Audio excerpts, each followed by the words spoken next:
Jordan Klepper capturing the mood of Trump supporters at his Wisconsin rally this week. Trump goes to trial for sexual assault. How much are you giving? What is that? Is that a... Oh, probably $1,000. Okay, overthrow democracy. That biggie? Is that a $2,000? That's probably $5,000. Wow. Okay. Basically, we just need to save our country from the border surge. Right. You don't need to be shelling out money to give immigrants who don't deserve it. You're sick and tired of your money going to people who committed crimes. That's right. Yeah.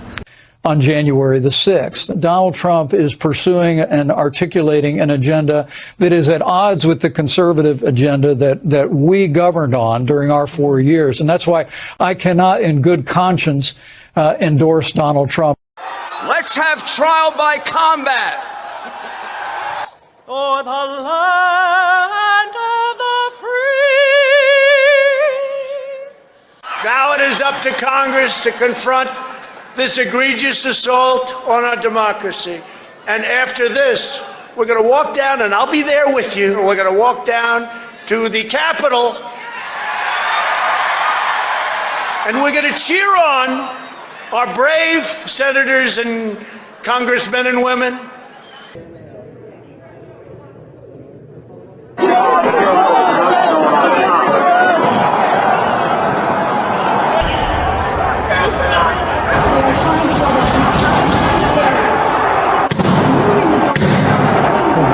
We'll pause. Protesters are in the building. Thank you. It wasn't anything you said. They're gonna stop us!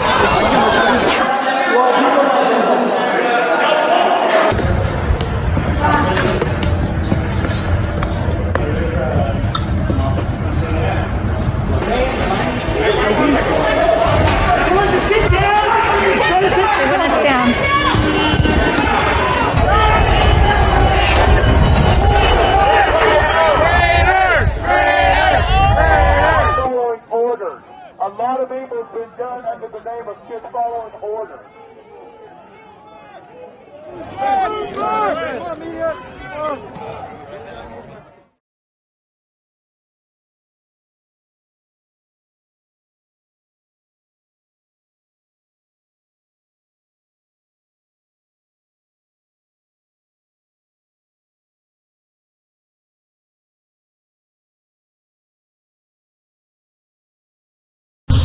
If we have a sea of people, if we shut down the streets, if we shut down everything, if we flood the Capitol building, flood all the government buildings, go inside. These are public buildings. We own them. We own these buildings. Do you understand that? We own the buildings and we pay all the people that work in the building. I hope Mike is going to do the right thing. I hope so. I hope so. Because if Mike Pence does the right thing, we win the election. All Vice President Pence has to do is send it back to the states to recertify. And we become president, and you are the happiest people. Mike Pence is going to have to come through for us. And if he doesn't, that will be a sad day for our country. Because you'll never take back our country with weakness. You have to show strength, and you have to be strong.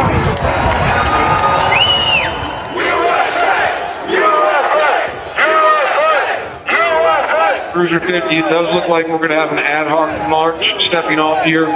There's a crowd surge heading east. We love Trump! We love Trump! We love Trump! We love Trump! We love Trump! We love Trump! We love Trump! Mike Pence, I hope you're going to stand up for the good of our Constitution and for the good of our country. And if you're not, I'm going to be very disappointed in you. I will tell you right now.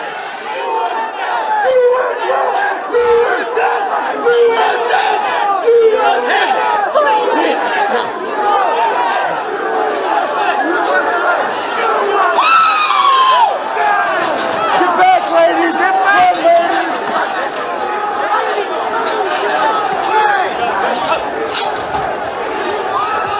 Senate 21 priority. We just had protest. East Circle, breach the line. We need backup.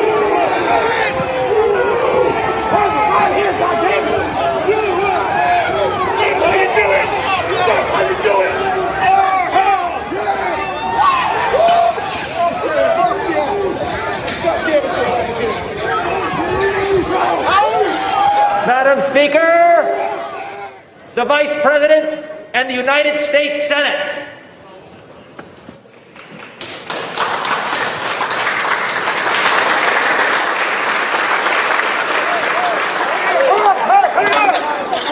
We're going to give riot warnings as soon as the outriders here. We're going to give riot warnings. We're going to try and get compliance, but this is now effectively a riot. 49 hours declaring it a riot. Cruiser 5 to 50, be advised, Capitol Police 1 advised they're trying to breach and get into the Capitol. 50, I copy.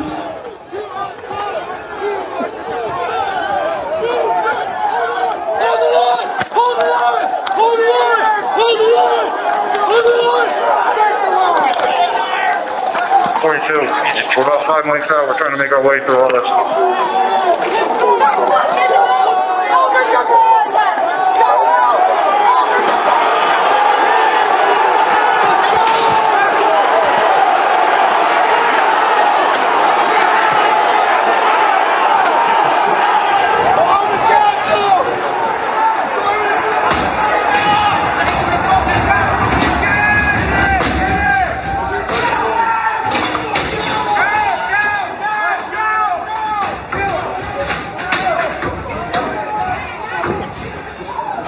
We have a breach of the Capitol!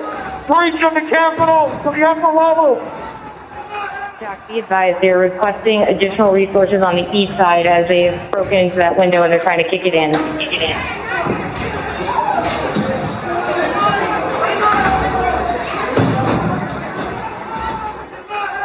Without objection, the chair declares the House in recess pursuant to Clause 12B of Rule 1. Mike Pence didn't have the courage to do what should have been done to protect our country and our Constitution, giving states a chance to certify a corrected set of facts, not the fraudulent or inaccurate ones which they were asked to previously certify. The U.S. demands the truth. Bring out Pence! Bring out Pence! Bring out Pence!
We're gonna get too many fucking people. Look at this fucking vantage point, man. We're fucked.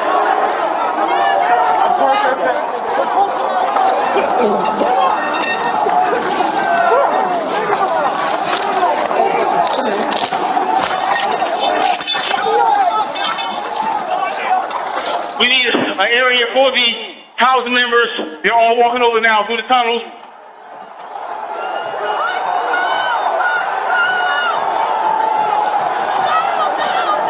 We're trying to hold the upper deck. We're trying to hold the upper deck now. We need to hold the doors of the Capitol.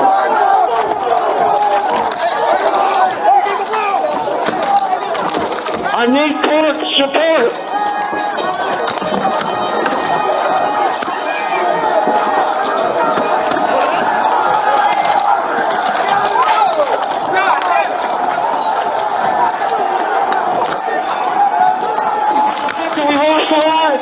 We lost the line. All MPDs get back. All MPDs get back up to the upper deck. All MPDs get back to the upper deck. ASAP.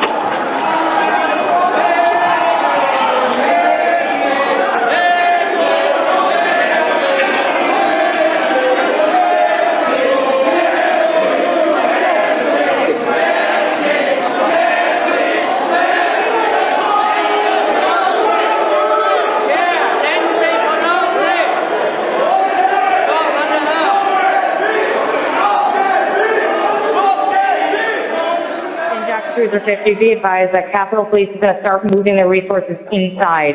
They're going to start the M4 officers first.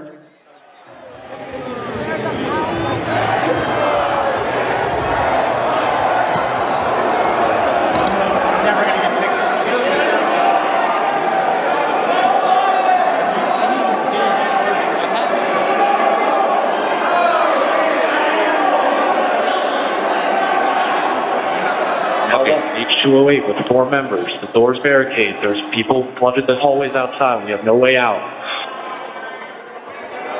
In fact, officers still remaining on the house floor, on the third floor, to use the subway themselves. It's time to evacuate so we can secure the members on the other side. Copy. It's up to us people now, the American people. What are you ready to do? One more time. What are you ready to do? And whatever it takes, I'll lay my life down if it takes. Absolutely. That's why we showed up today. Bring her out! Bring her out here! Hey! We're coming in if you don't bring her out! Fuck you, you son of a bitch! You back up! I have myself on back. Get him out! Get him out! Officers down! Get him up! Get him up! Get him up! Hold up! Get him up!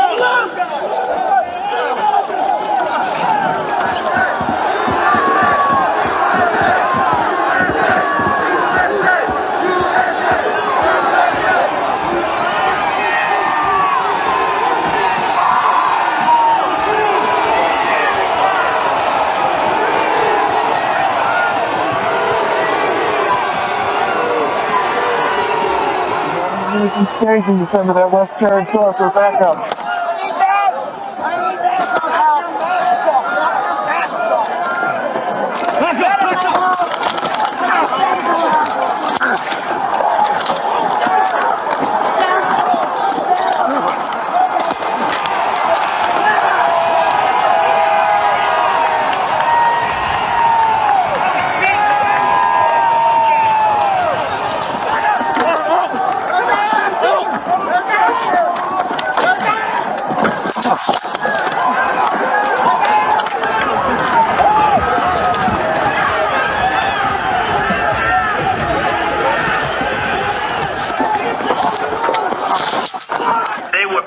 People. These were great people.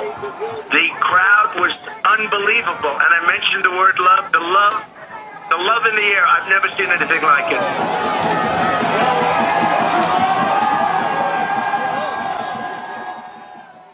Again, you can now add Pence to the ever-expanding list of former Donald Trump officials who say that the former president should not ever step foot in the White House again. Just let that sink in. This is a list that is quite long at this point. Among them, his former Attorney General, Bill Barr. You know, he's like a defiant 9-year-old kid who's always pushing the glass toward the edge of the table, defying his parents to stop him from doing it. His former National Security Advisor, John Bolton. Between Biden and Trump, there was no conservative on the ballot, so I wrote in the name of a conservative, and I would do the same in 2024. His other former National Security Advisor, H.R. McMaster. I think it would be terribly divisive for our country for him to run again. The former Trump Defense Secretary, Mark Esper. Do you think Trump can be trusted with the nation's secrets ever again? No. I mean, it's just irresponsible action that places our service members at risk, places our nation's security at risk. The other former Trump Defense Secretary, Jim Mattis, he said that Trump fomented an insurrection. The former Trump Chief of Staff, John Kelly, who says Trump has no idea what America stands for. His former Acting Chief of Staff, Mick Mulvaney. I quit because I think he failed at being the president when we needed him to be that. And his former Joint Chiefs Chairman, Mark Milley. We don't take an oath to a king or a queen, or to a tyrant, or a dictator, and we don't take an oath to a wannabe dictator. And there are others. Until they found out a different way to enslave people. Instead of giving them slave shacks and shackles, they decided they were going to give them welfare checks and the ghetto. January 6th was a disgrace. American citizens attacked their own government. They used terrorism to try to stop a specific piece of domestic business they did not like. Fellow Americans beat and bloodied our own police. They stormed the Senate floor. They tried to hunt down the Speaker of the House. They built a gallows and chanted about murdering the Vice President. They did this because they'd been fed wild falsehoods by the most powerful man on earth. Because he was angry he'd lost an election. Former President Trump's actions preceded the riot were a disgraceful dereliction of duty. The House accused the former president of, quote, incitement. That is a specific term from the criminal law. Let me just put that aside for a moment and reiterate something I said weeks ago. There's no question, none, that President Trump is practically and morally responsible for provoking the events of the day. No question about it. The people who stormed this building believed they were acting on the wishes and instructions of their president. And having that belief was a foreseeable consequence of the growing crescendo of false statements, conspiracy theories, and reckless hyperbole, which the defeated president kept shouting into the largest megaphone on planet Earth.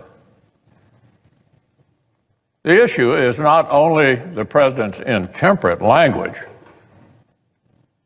on January 6th. It is not just his endorsement of remarks in which an associate urged, quote, trial by combat. It was also the entire manufactured atmosphere of looming catastrophe, the increasingly wild myths about a reverse landslide election that was somehow being stolen, some secret coup by our now president. Now, I defended the president's right to bring any complaints to our legal system. The legal system spoke. The Electoral College spoke. As I stood up and said clearly at that time, the election was settled. It was over. But that just really opened a new chapter of even wilder, and more unfounded claims. The leader of the free world cannot spend weeks thundering that shadowy forces are stealing our country and then feign surprise when people believe him and do reckless things. Now, sadly, many politicians sometimes make overheated comments or use metaphors. We saw that unhinged listeners might take literally, but that was different. That's different from what we saw.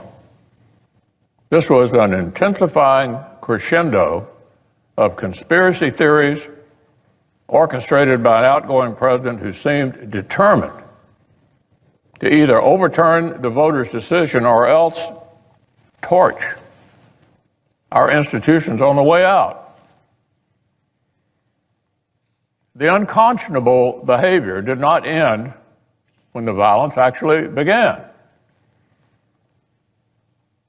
Whatever our ex-president claims he thought might happen that day, whatever reaction he says he meant to produce, by that afternoon, we know he was watching the same live television as the rest of us. A mob was assaulting the Capitol in his name. These criminals were carrying his banners, hanging his flags, and screaming their loyalty to him. It was obvious that only President Trump could end this. He was the only one who could. Former aides publicly begged him to do so. Loyal allies frantically called the administration. The president did not act swiftly. He did not do his job. He didn't take steps so federal law could be faithfully executed and order restored. No. Instead, according to public reports, he watched television happily, as the chaos unfolded. He kept pressing his scheme to overturn the election. Now, even after it was clear to any reasonable observer that Vice President Pence was in serious danger, even as the mob, carrying Trump banners, was beating cops and breaching perimeters, the president sent a further tweet attacking his own vice president. Now, predictably and foreseeably under the circumstances, members of the mob seem to interpret this as a further inspiration to lawlessness and violence, not surprisingly. Later, even when the president did half-heartedly begin calling for peace, he didn't call right away for the riot to end. He did not tell the mob to depart until even later. And even then, with police officers bleeding and broken glass covering Capitol floors, he kept repeating election lies and praising the criminals.